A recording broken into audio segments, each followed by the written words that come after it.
तो आज मोदी जी वो कठपुतली हैं और धागा अंबानी ने पकड़ा हुआ है, एक अडानी ने पकड़ा हुआ है, मोदी जी को ऐसे दे करके घुमाते रहते हैं। रही बात बिरयानी की, बिरयानी तो जो है मोदी ने खाई नहीं, सबको पता है, पूरे हिंदुस्तान को मालूम है ना, पाकिस्तान जाके बिरयानी खाई थी उसने। आज नशे में सोए रहो, सुबह उठो थोड़ी सी पुड़िया लगाओ फिर बेहोश हो जाओ, फिर शाम को उठो फिर पुड़िया लगाओ फिर बेहोश हो जाओ। ये पूरे देश का माइकल जैक्सन बना देंगे। जब आंदोलन की लड़ाई लड़ रहे थे तो ये लोग अंग्रेजों के पास बैठ के सीखते थे कि देश को बांटना कैसे है। तो ये बिल वापसी डायरेक्ट नहीं लेंगे, ये बड़े ढीठ किस्म के लोग हैं। आज नेशनल मीडिया एक कुत्ता है जो मोदी जी के इशारे पे काम करता है और मोदी जी ने वेल ट्रेंड कर रखा है उन्हें। ऐसे हड्डी फेंकते हैं, वो उछल के लपक के पकड़ लेते हैं।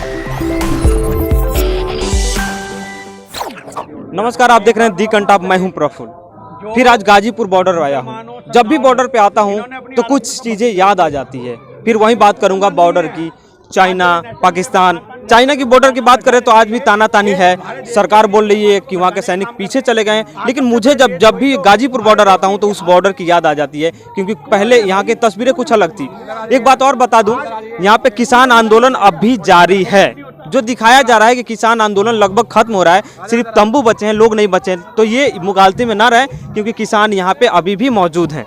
और कहते हैं कि इनको सदन से बात उठी थी कि आंदोलन जीवी है, तो सच में ये आंदोलन जीवी है, क्योंकि आंदोलन से ही जिंदा है। क्योंकि जब हक मारा जाता है, जब रोटियां छीनी जाती है तो आंदोलन होता है। और आंदोलन क्यों होता है, ये बात उनको भी समझ में आती है। और ये परजीवी भी बोला गया था, तो परजीवी भी आप समझ लीजिएगा कि परजीवी कौन लोग होते हैं। जिसमें जीव होता है ना, वही परजीवी होता है। जिसको एहसास ही नहीं हो किसी दर्द का, वो क्या होगा, वो जीवी परजीवी तो नहीं हो सकता है। लेकिन आप आरोप तो लगा दिए बड़े आसानी से। खैर, इन्हीं परजीवी आंदोलन जीवियों से बात करेंगे, आपके मुद्दे पे बात करेंगे, क्योंकि सरकार इन्हीं लोगों ने चुना है। और सरकार जब चुनी गई थी तो बड़े सपने भी दिखाए गए थे। वो सपने कहाँ हैं, धरातल पे आए कि नहीं आए, और जिस जनता के लिए आप विकास किए वो आया या नहीं आया, इस पर भी बात करेंगे। महंगाई भी है हमारे सामने, महंगाई पे भी आज बात करेंगे। पहले तो आप अपना नाम बताइए, उसी वक्त से मैं आपकी बात सुन रहा हूँ। जी, मेरा नाम गिन्नी सानी है। गिन्नी सानी, मैं एक सामाजिक कार्य करता हूँ।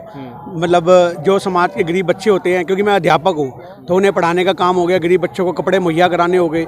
इस तरह के छोटे मोटे जो काम होते हैं ऊपर वाले की मेहरबानी से करते रहते हैं।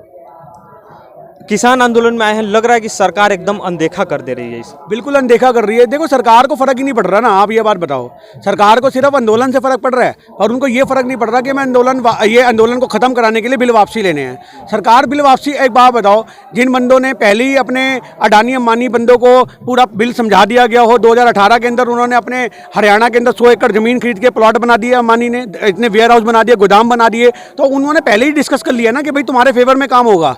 तो आज जो मोदी जी है वो प्यादे हैं, इनके हाथ की कठपुतली हैं। आपने कठपुतली का खेल बचपन में देखा होगा, ऊपर से धागा पकड़ो, इधर धागा पकड़ो और ऐसे करके घुमाते रहो। तो आज मोदी जी वो कठपुतली हैं और धागा अंबानी ने पकड़ा हुआ है, एक अडानी ने पकड़ा हुआ है, मोदी जी को ऐसे करके घुमाते रहते हैं। तो आज बिल वापसी है, आज भी मैं आपको बता रहा हूँ, ये प्रैक्टिकल बात है। अगर जज्बातों के हिसाब से हम बात करें तो हम कहेंगे भैया बिल वापसी होने चाहिए, पर अगर प्रैक्टिकल होते ये वापसी नहीं लेगा, ये अपनी सरकार गिरा देगा, ताकि अडानी अंबानी को ये कह सके देख भाई मेरी तो सरकार ही गिर गई, अब मैं क्या कर सकता था। तो जब सरकार गिरेगी तो बिल ऑटोमेटिकली खत्म हो जाएंगे। तो ये बिल वापसी डायरेक्ट नहीं लेंगे, ये बड़े ढीठ किस्म के लोग हैं। तो अगर ये लोग बिल वापसी नहीं लेंगे, आप बोल रहे हैं सरकार गिरा देंगे, लेकिन सरकार बनाने के लिए बंगाल में एकदम जोर शोर से लगे। देखिए, वो तो ईवीएम पे ने पूरा भरोसा है, मेरी बात को ध्यान रखना। आज जब एक बात, छोटी सी बात ध्यान रखिए, आज आप एक बंदूक लगा के घूम रहे होगे ना, आपको पता होगा मेरे पास छर्रे वाली बंदूक नहीं है, एक माउजर बंदूक है, तो आप किसी भी जगह चौड़े में घूम लोगे, क्योंकि आपको पता है मैं सेफ हूँ। मेरी बात समझ रहे हो बात, क्योंकि आपके पास हथियार है। तो ऐसी इनके पास हथियार है ईवीएम, इसलिए चौड़े में घूम रहे हैं। आज उसी ईवीएम के भरोसे अमित शाह कहता है मैं तो अगले 50 साल तक इलेक्शन जीतता रहूँगा। आज किसी ने 50 दिन अगले नहीं देखे, ये 50 साल की बात करते। किसी ने 50 घंटे नहीं देखे, 50 मिनट नहीं देखे, 5 मिनट नहीं देखे, 50 सेकंड नहीं देखे, ये 50 साल की बात करते हैं। आज मैं आपको छोटी सी बात बता दूं, जब तक देश में ईवीएम के विरोध में आंदोलन नहीं होगा, तब तक ये हुकूमत इनकी ऐसी चलती रहेगी। मैं तो कह रहा हूँ इस आंदोलन के साथ साथ ईवीएम को बड़ा मुद्दा बनाना चाहिए। आज ईवीएम को बड़ा मुद्दा बनाना चाहिए। इनको अपने बिलों के अंदर एक ईवीएम का प्रावधान भी लिख देना चाहिए कि भैया जो हम 3 बिलों की मांग कर रहे हैं, एमएसपी की मांग कर रहे हैं, हम साथ में ईवीएम का भी बैन चाहते हैं कि ईवीएम खत्म हो और बैलेट पेपर पे चुनाव हो, क्योंकि जब तक बैलेट पेपर पे चुनाव नहीं होंगे इनकी सरकार गिरेगी नहीं। सरकार नहीं गिरेगी वो तो अलग बात है, बैलेट पेपर पर चुनाव होना चाहिए। फिर बंगाल में ही हम रुक करते हैं, बंगाल का ही पामेला गोस्वामी की बात करते हैं। नशे के कारोबार में वो पकड़ी गई हैं। सरकार जबकि लगातार इस पे पाबंदियां लगा रही है, लेकिन एक तरफ सरकार शराब के ऊपर टैक्स ज़्यादा करके और बेचे भी जा रहे हैं। देखिए, मैं आपको एक छोटी सी बात बताऊं, पामेला गोस्वामी की अगर आप बात करो तो वो बीजेपी की नेत्री है, एक कार्यकर्ता है बीजेपी की बड़े लेवल की, और उन्होंने वहाँ पे राकेश सिंह का नाम भी लिया कि इनकी अगुवाई में मेरे पास ड्रग्स आया है। 100 ग्राम कोकीन मिली है। आज हमारे देश के अंदर 1 किलो कोकीन की कीमत 9 करोड़ रुपये है और वो 90 लाख की कोकीन बनती है। और वहाँ की पश्चिम बंगाल की पुलिस कह रही है कि ये लो क्वालिटी की है, 10 लाख की है। आज चाहे 10 लाख की हो, 90 लाख की हो, उसके पास मिली है ना। तो आज जितने लोगों के वो नाम ले रही है तो उनको उठाओ, क्यों नहीं उठाया गया अब तक? आज जितने लोगों के वो नाम ले रहे, सबको उठाओ, सबको बंद करो, आज इनके पिछवाड़े लाल करो, अपने आप पता लगेगा, क्योंकि ये एक रैकेट के द्वारा काम चलता है। आज हमारे देश के नवयुवकों को ये भटकाने का काम कर रहे हैं, जगह जगह कोकीन खिला करके देश के लोगों को नशेड़ी बनाने का काम कर रहे हैं कि नशे में सोए रहो और उसके बाद रोजगार मांगो ही मत। आज नशे में सोए रहो, सुबह उठो, थोड़ी सी पुड़िया लगाओ, फिर बेहोश हो जाओ, फिर शाम को उठो, फिर पुड़िया लगाओ, फिर बेहोश हो जाओ। ये पूरे देश को माइकल जैक्सन बना देंगे। इस पे मेन मीडिया एकदम खामोश है। मेन मीडिया कभी नहीं बोलेगी, वो मेन मीडिया पालतू कुत्ता है सरकार का। उनको समझाया जाता है कि बेटा ज़्यादा नहीं बोलना, औकात में रहना है, किसे काटना है, किसे भौंकना है। आज हमारे देश के कुत्ते होते हैं ना, जिनको ट्रेनर के द्वारा ट्रेंड कराया जाता है। आज मेरे घर में 2 कुत्ते हैं, अगर मैं बोलूँगा ना अपने कुत्ते को, छोटे वाले को, कि बुल्ली अटैक, तो वो तुम्हारे पे अटैक कर देगा। मैं बोलूँगा बुल्ली किल, तो गर्दन पकड़ लेगा तुम्हारी। वो मेरी बात समझ, उसे ट्रेंड कर रखा है। तो ऐसी नेशनल मीडिया को मैं बोलूँगा बुल्ली स्टॉप, बुल्ली सिट डाउन, तो वो बैठ जाएगा। आज मतलब क्या है, आज नेशनल मीडिया एक कुत्ता है जो मोदी जी के इशारे पे काम करता है, और मोदी जी ने वेल ट्रेंड कर रखा है उन्हें। ऐसे हड्डी फेंकते हैं, वो उछल के लपक के पकड़ लेते हैं। आप कुत्ते को बिस्कुट फेंको, उछलता है ना, उछल के करतब दिखाता है, अपने दांतों में पकड़ता और निकल लेता है। ऐसी नेशनल मीडिया किसी कुत्ते से कम नहीं है। आज नेशनल मीडिया को तो लोगों को बायकॉट कर देना चाहिए, अपने घर में टीवी उखाड़ देने चाहिए। जैसे पाकिस्तान हारता था कभी इंडिया से मैच, तो घर में टीवी तोड़ता था। आज नेशनल मीडिया पे खबर देख के लोग गिलास मारने को हो जाते हैं। ऐसा हाल बना दिया इन्होंने नेशनल मीडिया पे, गन दिखा दिखा के। बार बार इल्जाम लगता है सरकार पे कि विभाजन की नीति है, यानी फूट डालो और राज करो, लेकिन सरकार बोलती है हम एक राष्ट्र के लिए काम करते हैं। ये तो अंग्रेजों से सीख के आए हैं, मेरी बात ध्यान रखना। आज़ादी के समय से हमारे देश में यही होता आ रहा है, देश को बांटो और नफरतों को डिवाइड करो। अंग्रेजों ने जाते जाते भी अपना काम कर दिया। आज भारत की खूबसूरती को 2 भागों में डिवाइड कर रहा है उन्होंने, हिंदू मुस्लिम में डिवाइड करके पाकिस्तान हिंदुस्तान बांट दिया। ये किसने किया? ये अंग्रेजों ने किया, डिवाइड एंड रूल का।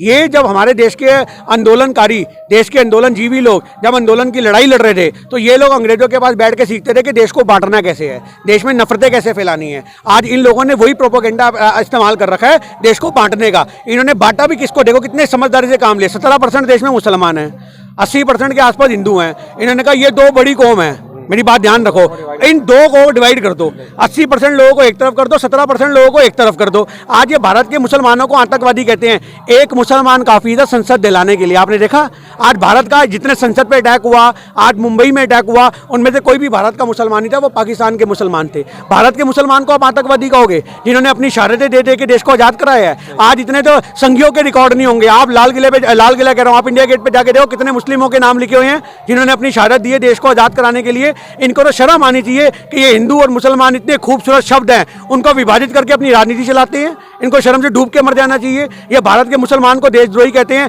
आज 17 करोड़, आज हमारे देश में लगभग 30 करोड़ की आबादी मुसलमानों की है। मैं आपको बात बता दूं, अगर 30 करोड़ में 30 मुसलमान भी आतंकवादी निकल गए ना, तो पूरा इंडिया खत्म हो जाएगा। जगह जगह बम लगा देंगे वो। पर आज हमारे देश में हम लोग सेफ खड़े हैं। ये हमारे मौलाना साहब हैं, ये हमारे भाई हैं, मुस्लिम भाई हैं, हम सब सेफ हैं इनके साथ। आज हिंदू भाई सेफ है, आप हिंदू हो, ये हिंदू हैं, सब सेफ हैं। आज कहाँ है नफरत? कहाँ है नफरत? आज मैं इनके हाथ को यूं पकड़ता हूं और मैं इनके हाथ को पकड़ के चूमता हूं, मुझे कोई फर्क नहीं पड़ता। मुझे कोई फर्क नहीं पड़ता, मैं हिंदू का भी हाथ चूम सकता हूं, क्योंकि हमारे दिल में नफरतें नहीं है। नफरतें सिर्फ और सिर्फ नेशनल मीडिया में है, नफरतें सिर्फ राजनीतिक रोटियों में है, नफरतें सिर्फ और सिर्फ हमारे देश के अंदर है, जो ये भड़काने का काम करते हैं। मैं आपसे बात करूंगा, लेकिन एक बात बता दूं, आपने देखा है कि एक सर पे पगड़ी है, सरदारों की पगड़ी है, एक सर पे टोपी है। यही तो हिंदुस्तान का कल्चर था, गंगा यमुना तहजीब। यहाँ पे भी होंगे, पीछे हमारे एक सर पे टोपी है, ये भी भाई होंगे। इनका मैं जाति और कास्ट नहीं पूछूंगा, क्योंकि मेरा काम वो नहीं है पूछना। लेकिन ये देखिए संस्कृति है हमारी भारत की, जिसको सत्यानाश किया जा रहा है, जिसका समूल नाश किया जा रहा है। जो हमारी भारतीय सभ्यता थी उसको मिटाने की कोशिश की जा रही है। फिर मैं आपसे बात करूंगा, लेकिन पहले इधर बात करूंगा। आप इस आंदोलन में आए हैं, बिरयानी बांटने आए हैं? जी नहीं, हम जो है आंदोलन का सहयोग करने आए हैं। सहयोग करने आए जी सर। बिरयानी तो नहीं है? नहीं नहीं, बिरयानी तो घर पे बहुत मिलती है खाने के लिए, बिरयानी के लिए आएंगे यहाँ पे। 50 मीडिया में दिखाया जाता है कि यार 500 रुपये या 50 रुपये में बिरयानी। मीडिया में जो दिखाते हैं वो अभी भाई ने बोला है कि वो कैसी मीडिया होती है, मुझसे दोबारा ना बुलवाओ तो अच्छा है। आप जैसे मीडिया वाले नहीं होते, आप जैसे मीडिया वाले अच्छे होते हैं। आप सोशल मीडिया वाले जो है सही दिखाते हैं, वे सही नहीं दिखाते। जी सर। रही बात बिरयानी की, बिरयानी तो जो है मोदी ने खाई नहीं, सबको पता है, पूरे हिंदुस्तान को मालूम है ना। पाकिस्तान जाके बिरयानी खाई थी उसने, है वो दूसरों के ऊपर इल्जाम लगा रहा है बिरयानी का। पहले अपने गिरबान में तो झाँक करके देख ले, उसके बाद बोले हैं किसानों को जो है बिरयानी खाने आए हैं। अरे यहाँ तो ऊपर वाला दे रहा खाने के लिए, वो बिरयानी दे रहा, सूखे चावल दे रहा, चटनी रोटी दे रहा, उसी में शुक्र है और सब्र है ऊपर वाले का। ऐसी बात नहीं है, क्या समझे? चटनी रोटी भी दे रहा, उसी में शुक्र भी है और सब्र भी है हमारे को। आपने राकेश टिकैत जी को देखा था?